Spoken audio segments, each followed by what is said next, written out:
Salam sejahtera bagi kita semua. Ibadah minggu ini dipimpin oleh Bapak Prindolo Sumaryo MDiv. Mari kita bersaat teduh sejenak.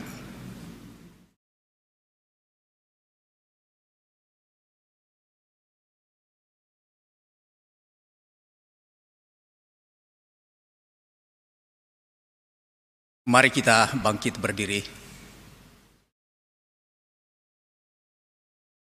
Bersyukurlah kepada Tuhan, serukanlah namanya, perkenalkanlah perbuatannya di antara bangsa-bangsa. Bernyanyilah baginya, bermazmurlah baginya, percakapkanlah segala perbuatannya yang ajaib. Bermegahlah di dalam namanya yang kudus, biarlah bersuka hati orang-orang yang mencari Tuhan.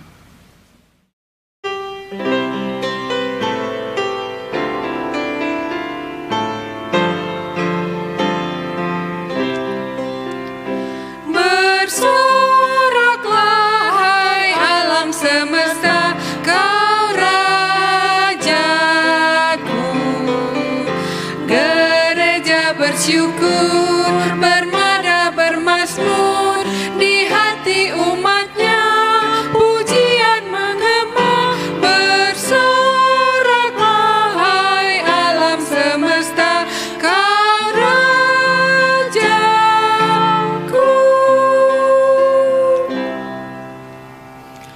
Pertolongan kita adalah di dalam nama Tuhan yang menjadikan langit dan bumi.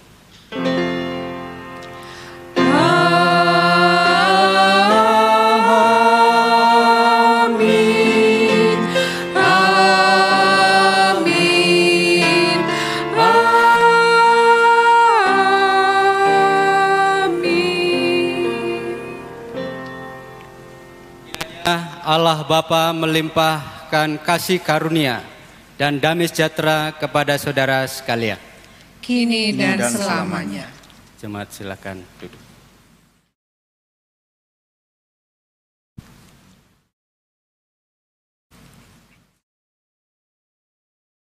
Yesus Kristus adalah Raja yang akan datang dalam kemuliaannya. Raja itu akan datang sebagai Hakim Agung yang akan menegakkan keadilan.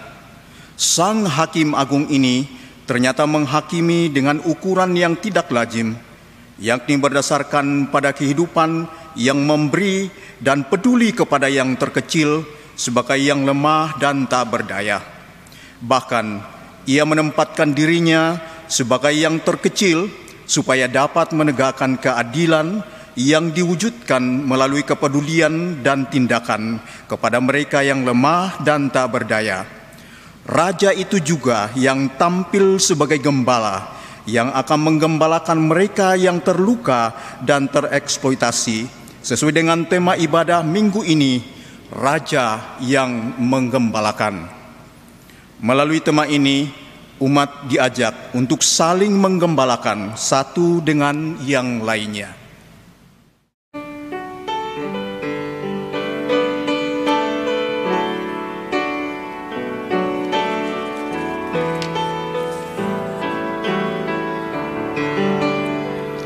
Gembala baik bersuling dan merdu, membimbing aku pada air tenang dan membaringkan aku berteduh di padang rumput hijau berkenan.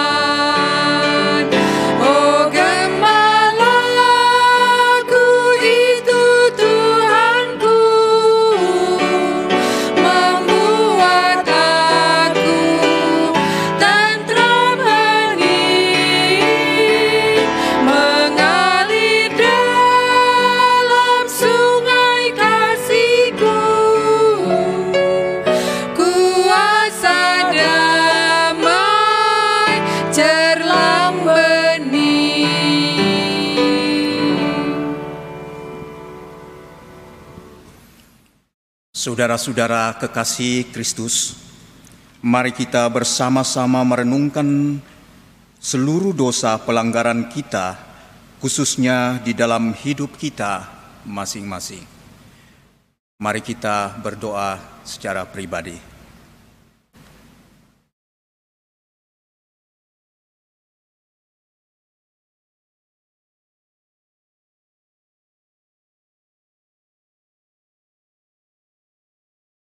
Ya Tuhan, ampuni kami yang sering mengabaikan mereka yang lemah dan penuh beban berat. Kami hanya memikirkan diri kami sendiri. Ya Tuhan, ampuni kami yang tidak mampu menjadi gembala, yang tidak mampu menjadi saudara bagi sesama yang membutuhkan. Kiranya Roh Kudus memampukan kami untuk menjadi gembala dan saudara bagi sesama kami yang membutuhkan. Dalam Kristus Yesus kami berdoa. Amin.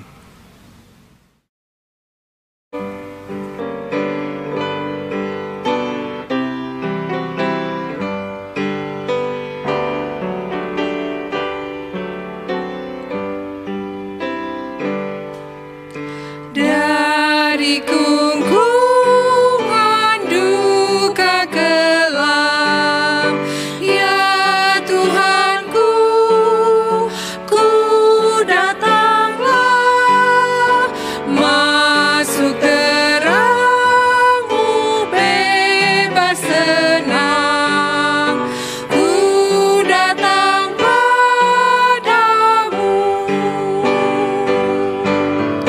Dari beban kesakitanku, masuk ke dalam kekuatan-Mu.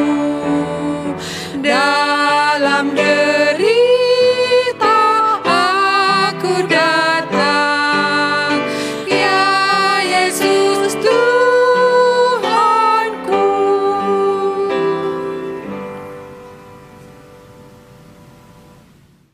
Mari kita berdiri.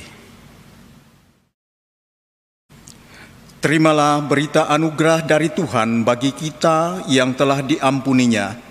Marilah, baiklah kita berperkara firman Tuhan. Sekalipun dosamu merah seperti kirmisi, akan menjadi putih seperti salju. Sekalipun berwarna merah seperti kain kesumba, akan menjadi putih seperti bulu domba. Yesaya 1 ayat 18. Kami siap saling mengampuni. Marilah kita menyatakan damai kita dengan saling mengucapkan kasih Tuhan menyertai kita.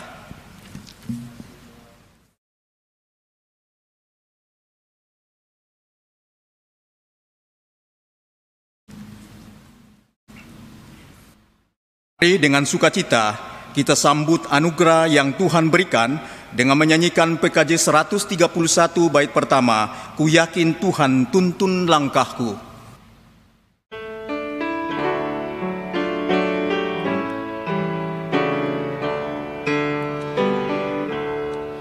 Ku yakin Tuhan tuntun langkahku, serta membuka jalan bagiku. Jika sungguh berserah dan berdoa padanya, Tuhan membuka jalan bagiku.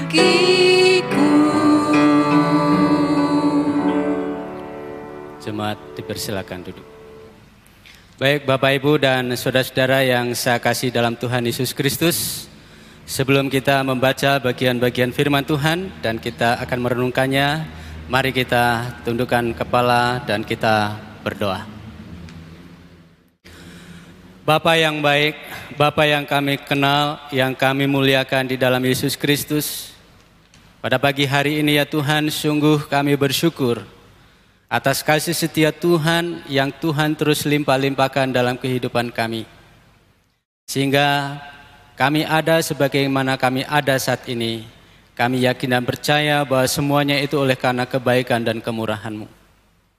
Teristimewa ya Tuhan, pada saat ini kami bersyukur karena Tuhan berkenan memanggil kami untuk kami bersama-sama duduk sejenak, mendengarkan apa yang Tuhan mau sampaikan bagi kami melalui kebenaran firman-Mu.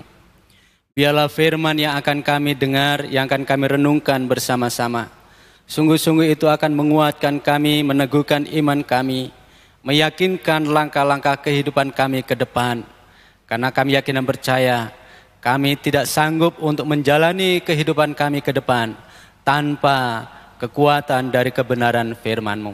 Oleh karena itu Tuhan, berbicaralah, karena kami siap untuk mendengar dan melakukannya. Di dalam Yesus Kristus firman yang hidup, kami berdoa. Amin. Yehezkiel 34 ayat 11 sampai dengan 16, dilanjutkan dengan ayat 20 sampai 24. Yehezkiel 34 ayat 11. Sebab beginilah firman Tuhan Allah, dengan sesungguhnya aku sendiri akan memperhatikan domba-dombaku dan akan mencarinya, seperti seorang gembala mencari dombanya pada waktu domba itu tercerai dari kawanan dombanya. Begitulah aku akan mencari domba-dombaku, dan aku akan menyelamatkan mereka dari segala tempat kemana mereka akan diserahkan pada hari berkabut dan hari kegelapan. Aku akan membawa mereka keluar dari tengah bangsa-bangsa dan mengumpulkan mereka dari negeri-negeri dan membawa mereka ke tanahnya. Aku akan menggembalakan mereka di atas gunung-gunung Israel, di alur-alur sungainya, dan di semua tempat kediaman orang di tanah itu. Di padang rumput yang baik akan kugembalakan mereka, dan di atas gunung-gunung Israel yang tinggi, disitulah tempat penggembalaannya. Di sana, di tempat penggembalaan yang baik, mereka akan berbaring dan rumput yang subur menjadi makanannya di atas gunung-gunung Israel. Aku sendiri akan menggembalakan domba-dombaku, dan aku akan membiarkan mereka berbaring. Demikianlah firman Tuhan Allah. Yang hilang akan kucari, yang tersesat akan kubawa pulang, yang luka akan kubalut, yang sakit akan kukuatkan, serta yang gemuk dan yang kuat akan kulindungi. Aku akan menggembalakan mereka sebagaimana seharusnya. Ayat 20. Oleh sebab itu, beginilah firman Tuhan Allah terhadap mereka. Dengan sesungguhnya aku sendiri akan menjadi hakim di antara domba yang gemuk dengan domba yang kurus. Oleh karena semua yang lemah kamu desak dengan lambungmu dan bahumu, serta kamu tanduk dengan tandukmu, sehingga kamu menghalau mereka keluar kandang. Maka aku akan menolong domba-dombaku, supaya mereka jangan lagi menjadi mangsa, dan aku akan menjadi hakim di antara domba dengan domba. Aku akan mengangkat satu orang gembala atas mereka, yang akan menggembalakannya, yaitu Daud hambaku. Ia akan menggembalakan mereka dan menjadi gembalanya. Dan aku, Tuhan, akan menjadi Allah mereka, serta hambaku Daud menjadi raja di tengah-tengah mereka. Aku, Tuhan, yang mengatakannya. Bacaan kitab Injil kita akan lihat di dalam Injil Matius pasal yang ke-25 ayat 31 sampai ayat yang ke-46. Matius pasal 25 ayat 31 sampai 49. Demikianlah bunyi firman Tuhan.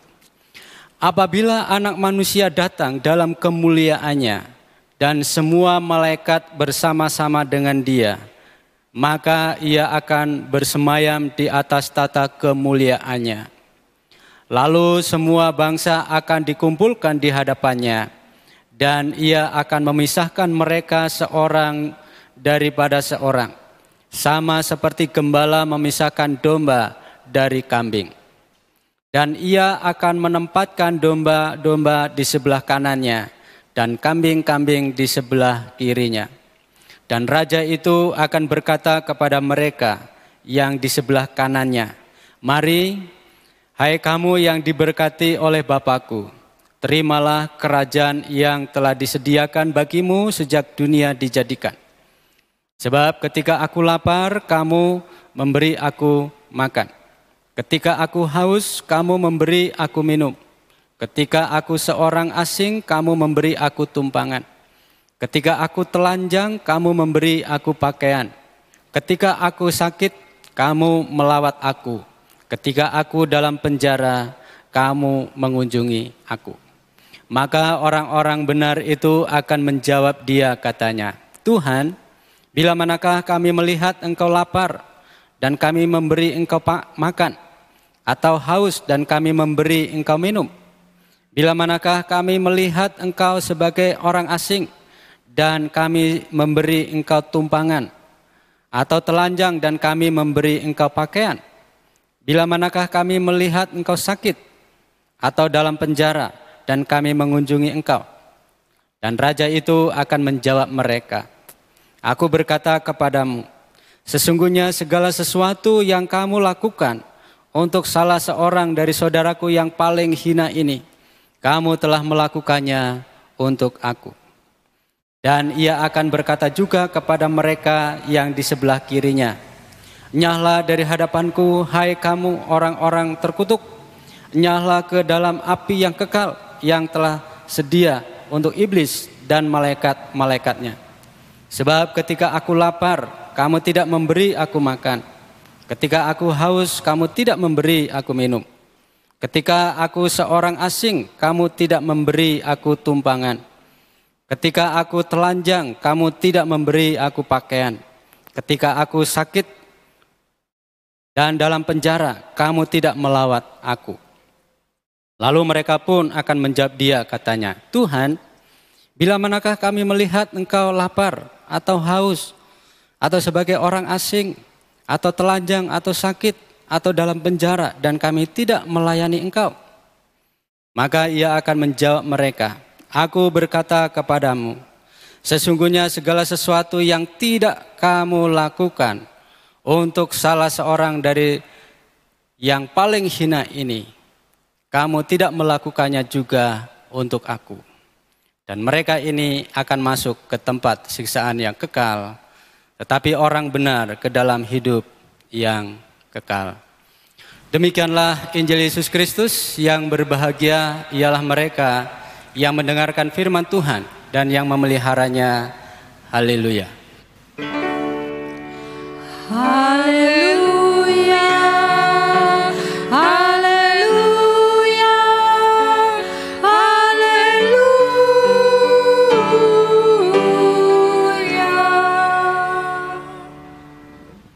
Baik Bapak Ibu dan saudara-saudara, tema kita pada pagi hari ini adalah Raja yang menggembalakan.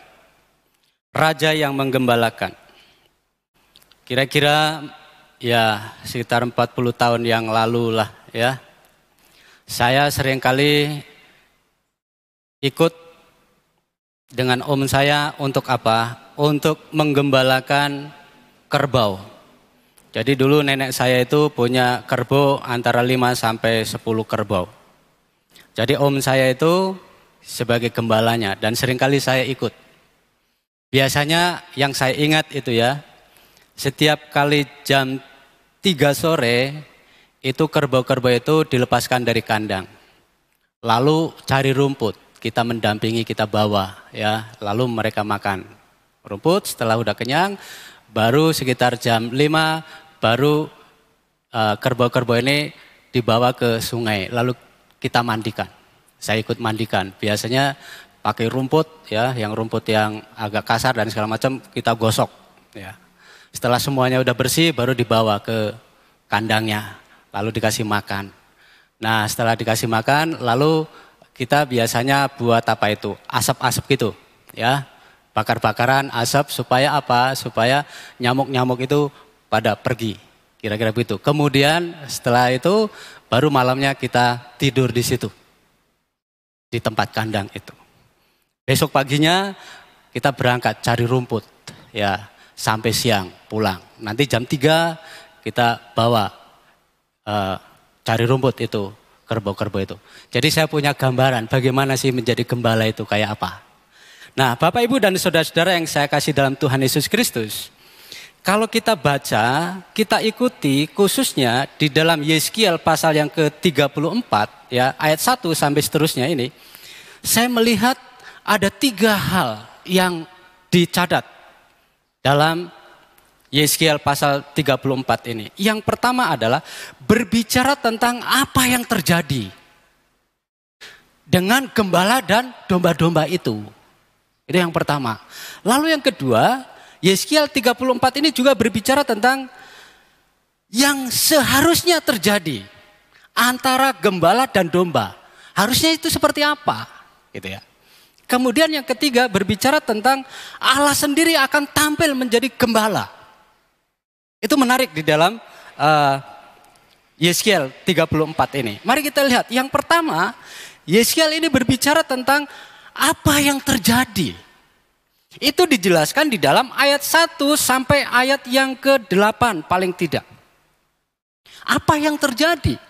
Yang terjadi pada waktu itu dalam konteks Yeskiel pasal 34 adalah para gembala. Jadi para gembala pada waktu itu adalah para imam, ya, tua-tua Israel, para penguasa, itu ya. Itulah yang dikategorikan sebagai gembala. Apa yang terjadi? Ternyata di dalam Yeskiel 34 ini para gembala ini mementingkan diri mereka sendiri. Sibuk dengan urusannya sendiri.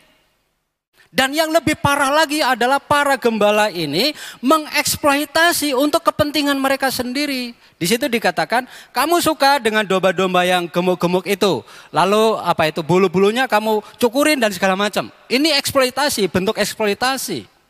Kemudian para gembala ini menelantarkan domba-dombanya. Domba-dombanya tersesat, cari jalan sendiri, dibiarkan. Hidup syukur, kembalia syukur dan segala macam, dibiarkan. Kemudian para gembala ini juga otoriter. Ya. Memerintah para domba-dombanya ini dengan kekerasan, ya. Menindas. Nah, tidak merawat yang sakit. Ya. Tidak melindungi yang lemah. Para domba berkelahi, biarin, ya. Para domba kan ada yang gemuk, ada yang kurus, berkelahi satu dengan yang lain, dibiarin gitu. Masa bodoh. Nah, ini yang terjadi dalam Yeskiel pasal 34 ayat 1 sampai 8. Itu yang terjadi pada saat itu, dalam konteks itu. Jadi yang disebut dengan para gembala yang harusnya, nanti kita akan lihat bagian yang kedua. Justru yang terjadi seperti itu. Mereka sibuk dengan urusannya sendiri, mementingkan dirinya sendiri, dan seterusnya, dan seterusnya. Kemudian Yeskiel pasal yang ke-34 ini juga berbicara tentang yang seharusnya terjadi itu seperti apa. Yang harusnya adalah para gembala memperhatikan domba-dombanya. Ya. Para gembala membuang jauh-jauh kepentingan dirinya sendiri. Jangan hanya memikirkan dirinya sendiri. Posisinya sendiri gitu. Utamakan kepentingan domba-domba itu. Itu yang seharusnya terjadi. Kemudian para gembala harusnya memperhatikan yang lemah. Yang lemah justru harus mendapatkan perhatian yang khusus. Tetapi ini malah dibiarkan. Ya. Nah, para gembala harusnya juga berani berkorban. Berani berkorban untuk menjaga, melindungi para domba-domba itu dari ancaman dan seterusnya. Para gembala harus tampil bukan hanya sebagai gembala, tetapi juga sebagai seorang bapak, sebagai seorang ibu. Ya. Yang ketika anak-anaknya itu dalam keadaan lemah, dalam keadaan beban berat, dia bersedia untuk menjadi tumpuannya. Itu harusnya terjadi seperti itu. Tetapi itu tidak terjadi. Itulah sebabnya bagian yang ketiga di dalam Yeskiel 34 ya, ayat yang ke-11 sampai ayat yang ke-24 yang tadi kita baca ini Karena tidak terjadi yang diharapkan, maka Allah akan tampil sebagai gembala. Harusnya para gembala pada waktu itu, imam, para tua-tua, para penguasa tampil sebagai gembala yang benar. Tetapi karena itu tidak terjadi, maka Allah sendiri yang tampil sebagai gembala. Dia yang akan merawat para domba itu. Yang sakit akan dirawat. Yang lemah akan dijaga, dilindungi. Yang tersesat akan dicari. Dan membawa pulang ke kandang itu. Inilah gembala yang ideal. Gembala yang ditampilkan oleh Allah itu sendiri.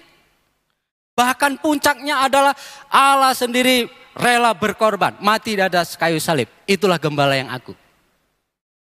Jadi kalau gembala-gembala yang dipercayakan oleh Allah tidak tampil sebagaimana mestinya, maka Allah sendiri yang akan tampil. Kira-kira begitu. Di dalam bacaan Yeskiel. Bapak, Ibu, dan saudara-saudara, jadi di dalam kitab Yeskiel ini yang terjadi seperti itu. Yang seharusnya dilakukan oleh gembala seperti ini, tetapi tidak terjadi.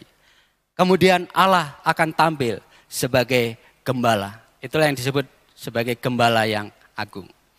Baik Bapak, Ibu, dan saudara-saudara yang saya kasih dalam Tuhan Yesus Kristus.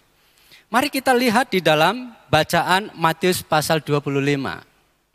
Matius pasal yang ke-25 ini berbicara tentang akhir zaman atau penghakiman. Jadi di dalam bacaan Matius pasal 25 ini yang mau ditegaskan adalah akan terjadi pengadilan Allah. Dan pengadilan Allah ini berlaku untuk semuanya. Tanpa memandang bulu. Inilah hakim yang adil. Di dalam cerita ini, dalam Matius pasal 25, di situ diceritakan ada dua kelompok besar ketika pengadilan itu datang. Ya. Kelompok yang pertama adalah kelompok domba-domba itu. Siapakah domba-domba itu? Domba-domba di sini berbicara tentang pengikut Yesus Kristus. Yang kehidupan sehari-harinya menjadi gembala bagi sesamanya.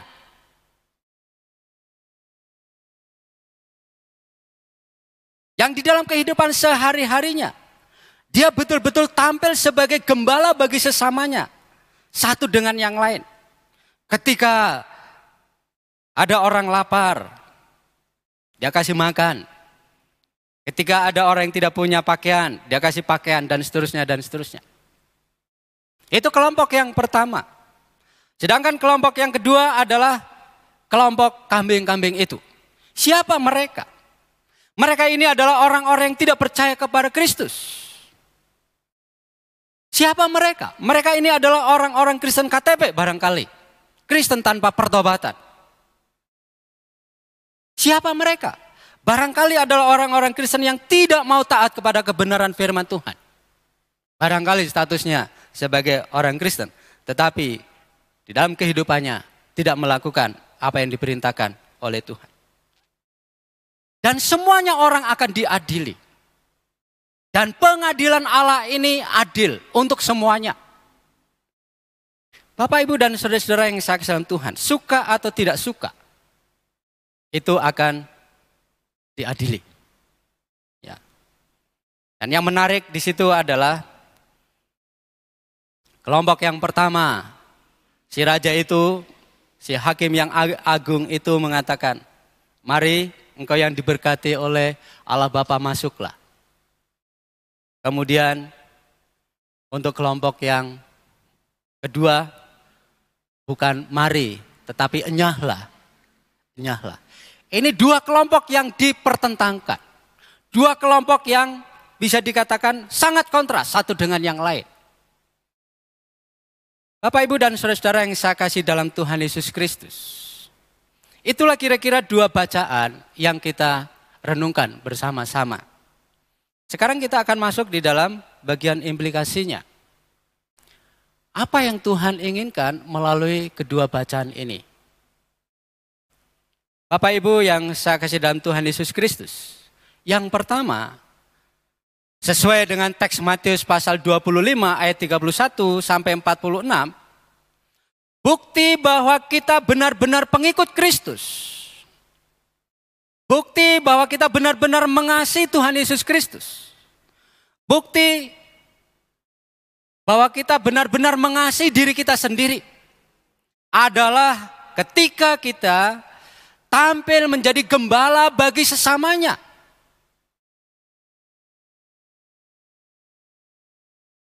Siapakah sesamanya kita?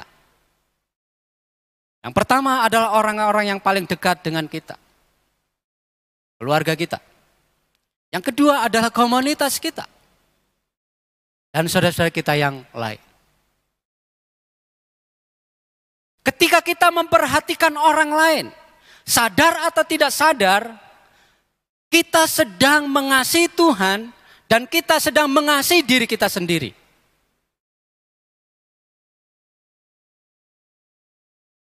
Mari kita lihat di dalam Matius pasal yang ke-7 ayat 12. Ini dasarnya. Matius pasal yang ke-7 ayat 12, di situ dikatakan begini.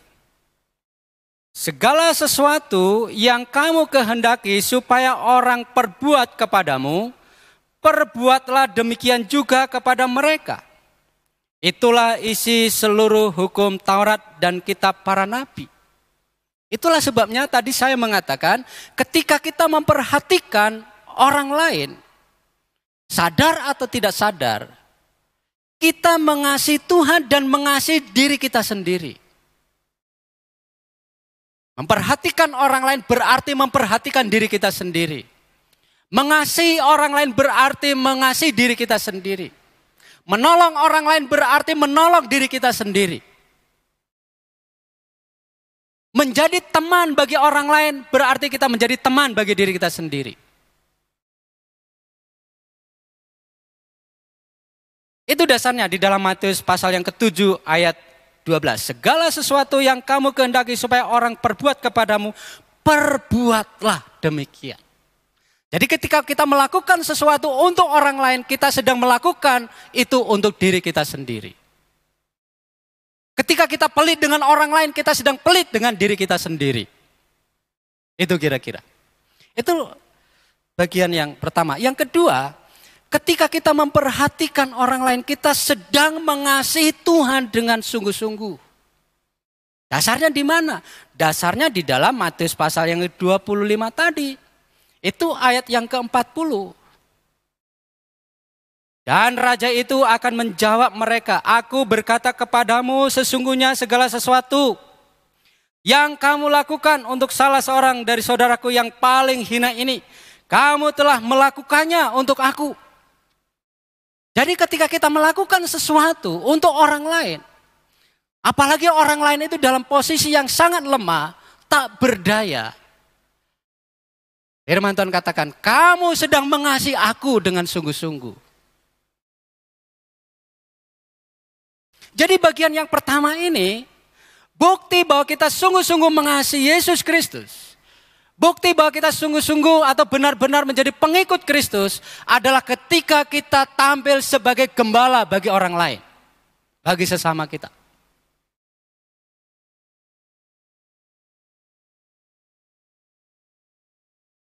Sebab segala sesuatu yang kita lakukan untuk orang lain, kita sedang melakukannya untuk Tuhan itu sendiri. Itu bagian yang pertama. Yang Tuhan mau tegaskan untuk kita bersama-sama. Lalu yang kedua. Firman Tuhan ini mau menegaskan kepada kita, memberikan pesan kepada kita. Apapun yang kita lakukan hari ini, yang kita kerjakan hari ini, yang kita perbuat hari ini, dan yang akan datang, ternyata berimplikasi pada kehidupan yang akan datang. Berimplikasi pada titik terakhir di mana kita akan menghadap Allah dan kita mempertanggungjawabkan semuanya itu.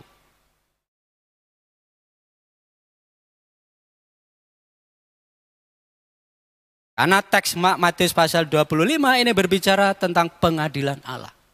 Jadi apapun yang kita lakukan, apapun yang kita kerjakan hari ini, kita berbuat sesuatu untuk orang lain. Orang yang sungguh-sungguh lemah dan tak berdaya itu. Ternyata itu punya implikasi untuk kehidupan yang akan datang. Bapak, Ibu, dan saudara masih ingat perumpamaan tentang orang kaya dan Lazarus? Di dalam Lukas pasal yang ke-16 ayat 19 sampai 31. Di dalam perumpamaan itu dijelaskan. Lazarus orang miskin itu mati. Tidak lama kemudian orang kaya itu pun mati. Tetapi ketika mereka meninggalkan dunia ini, tempatnya berbeda. Lazarus ada di dalam pangkuan Abraham. Sedangkan orang kaya ini hidup di dalam kesengsaraan. Sampai mau minum pun sangat sulit. Harus minta-minta kepada Lazarus. Tetapi cerita itu mau mengatakan terjadi penyesalan yang luar biasa. Sampai akhirnya orang kaya itu minta supaya dikembalikan ke dunia ini. Supaya aku melakukan sesuatu. Supaya aku mengerjakan sesuatu di dunia ini. Tapi jawabnya tidak bisa. Tidak bisa. Jadi sebenarnya perumpamaan ini memberikan pesan selama masih ada kesempatan untuk berkarya, untuk berbuat sesuatu, menjadi gembala bagi sesama kita, lakukanlah itu. Jangan sampai terjadi penyesalan yang akan datang.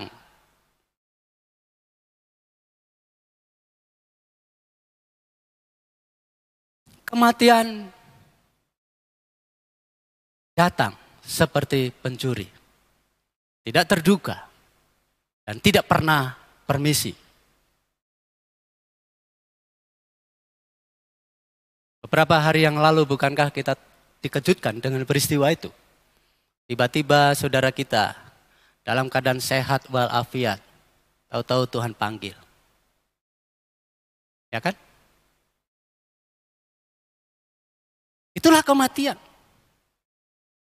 Seperti pencuri. Mumpung ada kesempatan, lakukanlah sesuatu. Kerjakanlah sesuatu. Karena apa yang kita lakukan, apa yang kita kerjakan memiliki implikasi yang akan datang. Jangan terjadi seperti orang kaya dalam perumpamaan Lazarus itu. Lazarus dan orang kaya itu. Terjadi penyesalan. Ingin kembali ke dunia, mau berbuat banyak. Ya, mau melakukan banyak. Udah terlambat. Karena dia menyesal. Waktu di dunia banyak hartanya tapi tidak mau berbagi. Dan Tuhan tanyakan itu. Kau tidak lakukan apa-apa. Dia menyesal. Bapak, Ibu, dan saudara-saudara yang saksi dalam Tuhan. Jangan sampai terjadi Tuhan itu ngomong, nyahlah engkau. Seperti di dalam Matius pasal 25 ini. Ayat yang ke 44. Ya. Sampai ayat yang ke 46. Nyahlah engkau. Aku tidak kenal.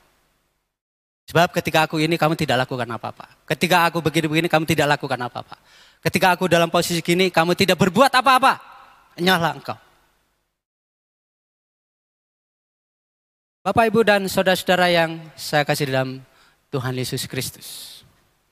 Firman Tuhan pada pagi hari ini mengajak kita untuk kita tampil.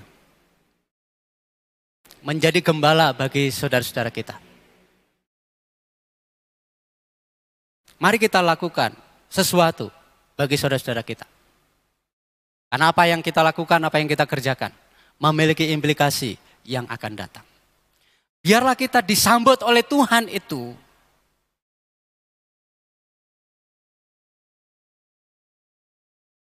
Mari, masuklah. Bersama-sama dengan aku. Semuanya sudah tersedia. Bukankah itu yang menjadi kerinduan bagi kita? Kalau kita rindu untuk masuk di situ, mari kita tampil menjadi gembala bagi saudara-saudara kita. Kalau kita tidak mau tampil sebagai gembala bagi saudara-saudara kita, Tuhan akan tampil. Tuhan akan tampil menjadi gembala yang ideal. Tapi sebelum Tuhan tampil sebagai gembala yang ideal, Tuhan kasih kesempatan untuk kita tampil sebagai gembala. Kiranya firman Tuhan ini mengingatkan kita, mendorong kita untuk kita lebih banyak berbuat sesuatu bagi saudara-saudara kita. Kiranya Tuhan memberkati. Amin. Mari kita saat teduh.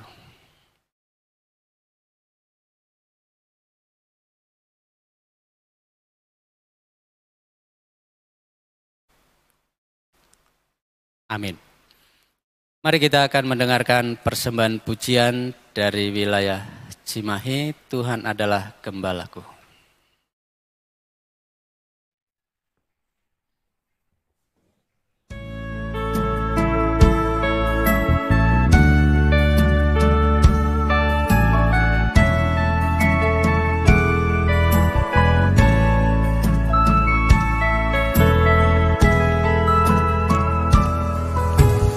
Tuhan adalah gembalaku, takkan kekurangan aku.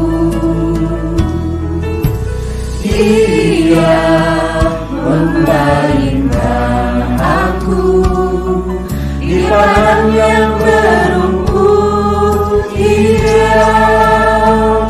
Dia membimbingku ke air yang tenang. Dia menyenangkan jiwaku. Dia menuntunku di jalan yang benar, oleh karena namanya. Sekalipun aku berjalan dalam lembah kegelapan,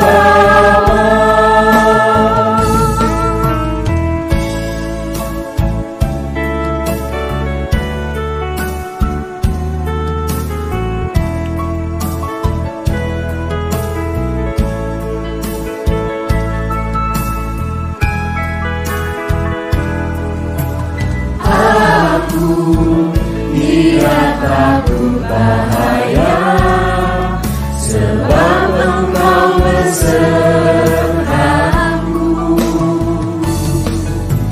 Gadamu dan langkahmu, itulah yang menghibur aku. Dia membimbingku ke air yang tenang. Dia menyenangkan jiwaku. Dia menuntunku di jalan yang benar, oleh karena namanya.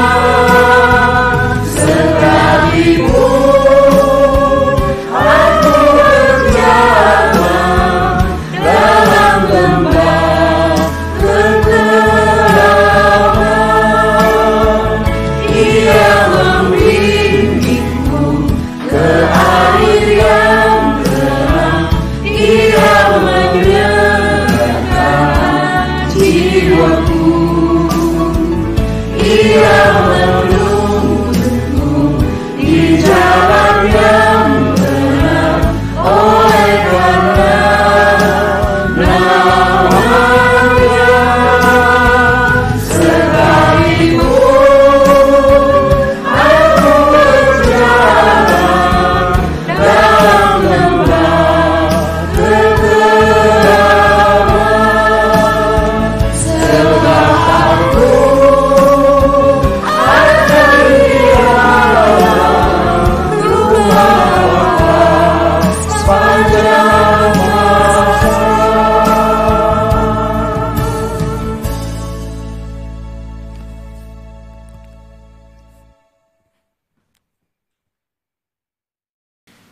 Jemaat diundang untuk berdiri. Marilah kita bersama dengan gereja Tuhan yang senantiasa disertainya mengakui iman percaya kita sesuai dengan pengakuan iman baptisan kita demikian.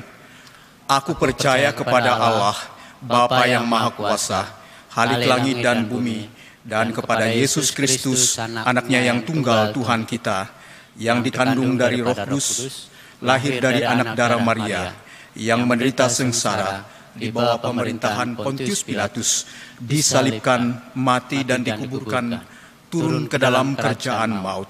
Pada hari yang ketiga, bangkit pula dari antara orang mati, naik ke surga, duduk di sebelah kanan Allah, Bapa yang Maha Kuasa, dan dari sana Ia akan datang untuk menghakimi orang yang hidup dan yang mati. Aku percaya kepada Roh Kudus, gereja yang kudus dan am, persekutuan orang kudus, pengampunan dosa, kebangkitan orang mati, dan hidup yang kekal. Amin. Silakan duduk.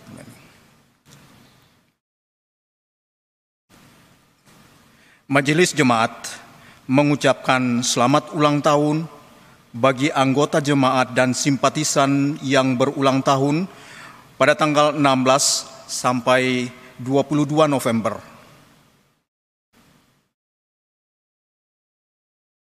Tuhan Yesus memberkati. Baik Bapak Ibu yang saya kasih dalam Tuhan, mari kita masuk di dalam doa syafaat kita berdoa. Bapa, pada saat ini kami bersyukur untuk kebenaran firman Tuhan yang boleh kami renungkan, boleh kami dengarkan bersama-sama. Biarlah firman ini memberikan dorongan dan motivasi bagi kami. Selama Tuhan memberikan kesempatan untuk menjalani kehidupan di tempat ini, di dunia ini. Itu artinya Tuhan memberikan kesempatan untuk kami berbuat sesuatu.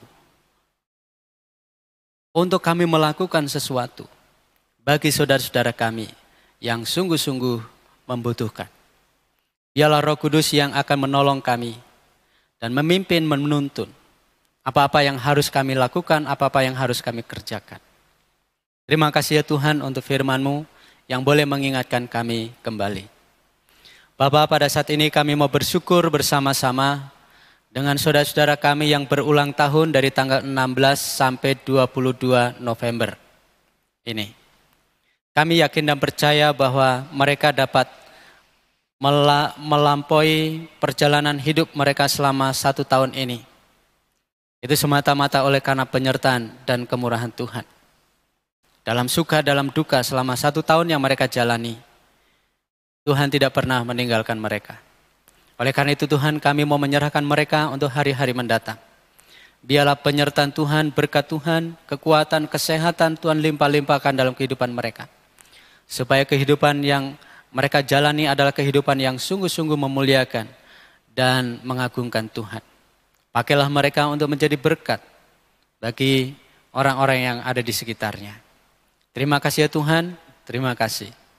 Pada saat ini kami mau berdoa ya Tuhan, bagi saudara-saudara kami, bagi keluarga, khususnya untuk Bapak Tony Iskandar yang beberapa waktu yang lalu, Tuhan izinkan untuk keluarga ini mengalami duka cita yang mendalam.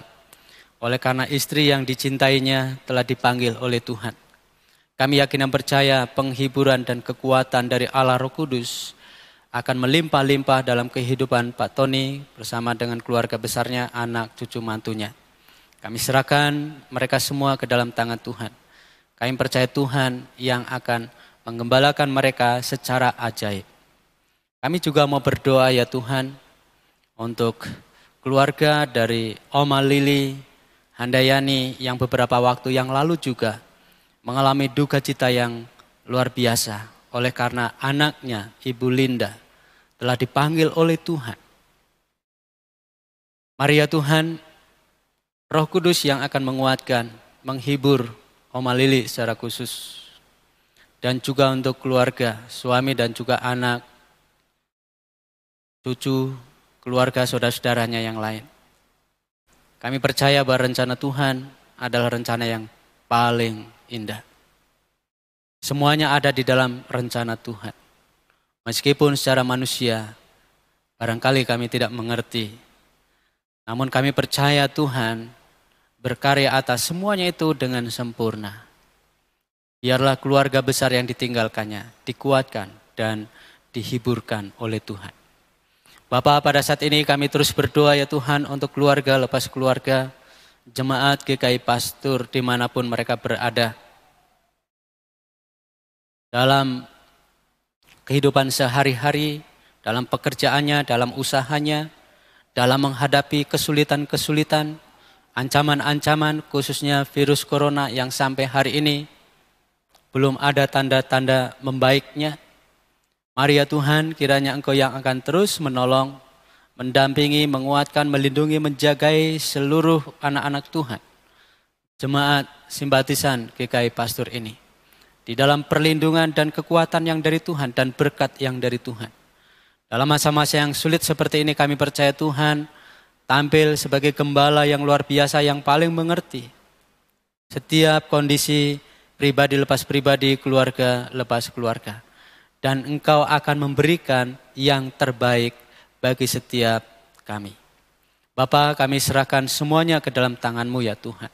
Kesulitan-kesulitan yang ada kami percaya Tuhan akan pakai kesulitan-kesulitan itu untuk membawa kami sungguh-sungguh berserah kepada Gembala kami yang agung. Bapa, pada saat ini kami juga mau berdoa ya Tuhan, untuk usaha-usaha pelayanan yang terus dilakukan oleh majelis jemaat GKI Pastur ini, untuk memberikan yang terbaik bagi jemaat Tuhan. Kiranya Tuhan terus sempurnakan di dalam semua bentuk pelayanan yang ada.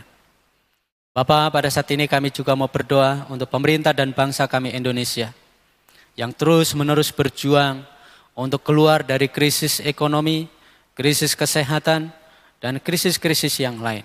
Kami percaya Tuhan berdaulat untuk menjaga dan melindungi pemerintah dan seluruh rakyat Indonesia ini. Dari kelompok-kelompok, dari ancaman-ancaman apapun yang akan menghancurkan bangsa ini. Kami percaya bangsa ini adalah milik Tuhan. Tuhan dimuliakan, diagungkan atas bangsa ini. Tuhan yang akan berperkara dengan orang-orang yang memiliki niat jahat terhadap bangsa ini. Terima kasih ya Tuhan, terima kasih, inilah doa kami. Di dalam nama Tuhan Yesus Kristus, kami bersyukur dan kami berdoa. Amin.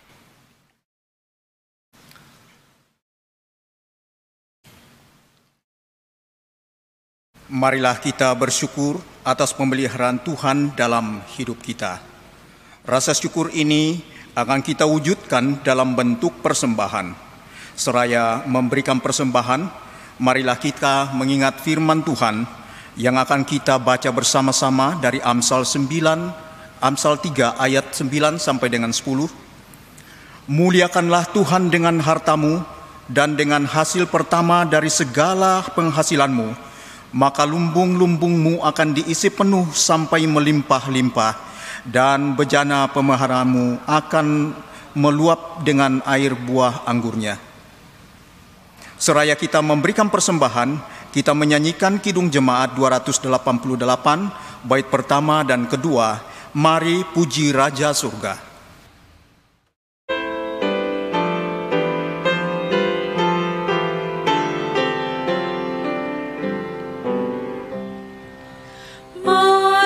Puji Raja Sorga, persembahan bawalah, ditebusnya jiwa raga, maka puji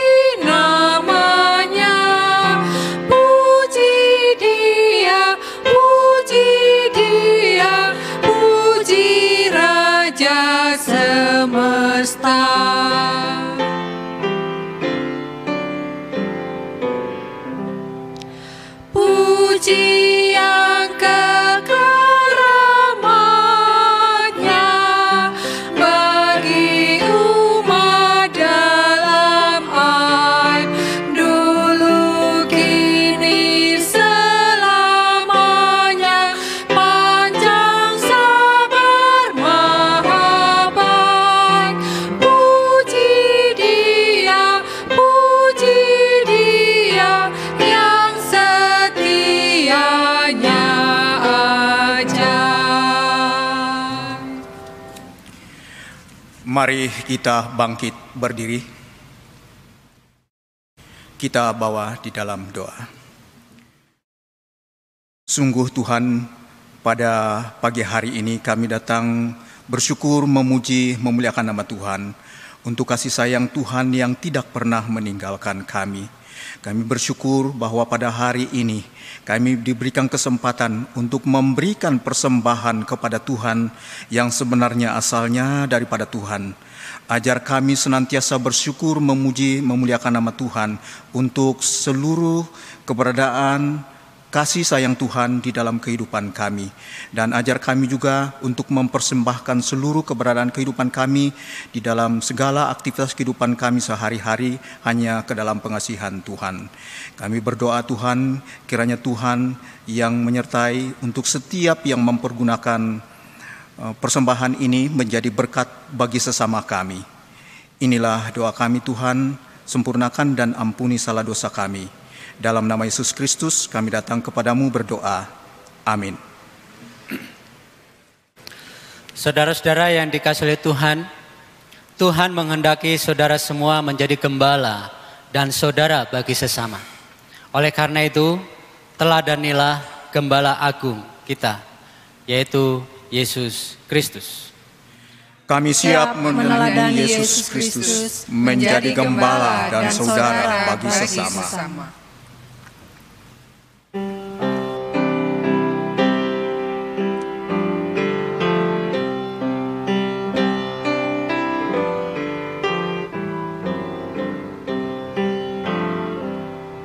Gembala yang baik memanggil domba, membaringkannya di padang hijau.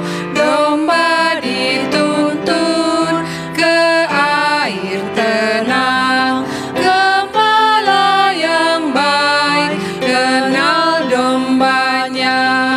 Gembala yang baik, Tuhanku Yesus, memberiku hidup, dosa ditebus.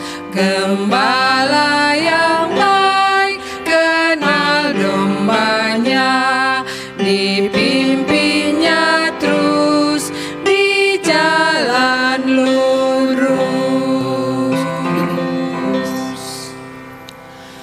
Arahkanlah hatimu kepada Tuhan. Kami mengarahkan hati kami kepada Tuhan. Jadilah saksi Kristus. Kami menjadi saksinya, Terpujilah Tuhan. kini dan selamanya. Kini terimalah berkat dari Tuhan. Kiranya Allah Bapa, sumber dari segala berkat, kasih dari Yesus Kristus, dan pertolongan, bimbingan dari Allah Roh Kudus menyertai kita sekalian dari saat ini sampai selama-lamanya. Amin.